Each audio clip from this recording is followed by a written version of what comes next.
Saint-Jérôme, le 9 août 2023, le Centre correctionnel communautaire, CCC, La Ferrière, logé dans l'immeuble Taillon, à l'entrée du centre-ville de Saint-Jérôme, avait été laissé à l'abandon par le gouvernement fédéral jusqu'à l'annonce, en mai dernier, de sa démolition en vue d'être reconstruit au même endroit.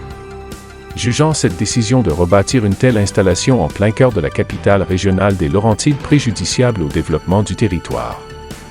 Le maire de Saint-Jérôme, Marc Boursier, interpelle le premier ministre Justin Trudeau afin qu'il intervienne avant qu'il ne soit trop tard.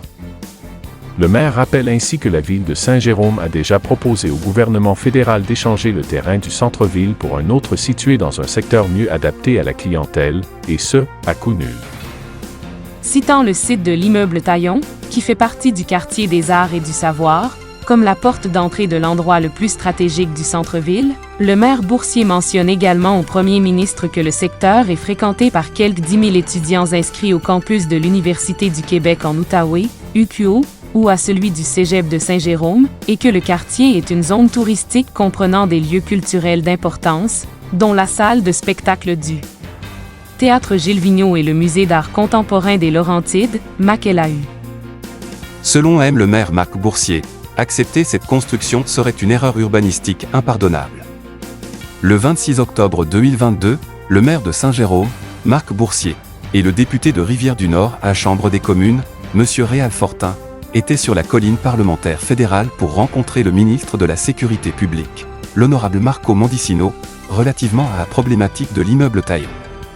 Depuis lors, rien n'a bougé, sauf que la proposition de démolir l'édifice Taillon et reconstruire un nouvel édifice, au même endroit. Cet emplacement a été loti à partir du domaine seigneurial en 1873 par Joseph, Eustache Marc-Antoine et Marguerite Angélique Lefebvre de Bellefeuille, co-seigneurs d'une partie de l'augmentation de la seigneurie des Mille-Îles. Il est alors acquis par le notaire Joseph Amable Hervieux. Ce dernier décède en 1884. En 1893, un épicier de Saint-Jérôme, Eusèbe Gibault, acquiert l'immeuble et y installe son commerce. Curieusement, il ne semblait pas y avoir d'immeuble sur l'emplacement en 1893, à part un petit hangar. En 1914, c'est un cultivateur et commerçant de la paroisse de Saint-Jérôme, Charlemagne Taillon, qui acquiert l'immeuble. La quincaillerie Taillon restera pendant 70 ans un commerce incontournable de la région. Comme le titrait Charles Michaud de Topolocal du 9 mai 2023, élus et gens d'affaires dénoncent la reconstruction d'une maison de transition au centre-ville de Saint-Jérôme. De façon unanime, tous considèrent d'insensé et à l'encontre du plan de la ville, irrespectueux, que rien ne justifie ce refus obstiné.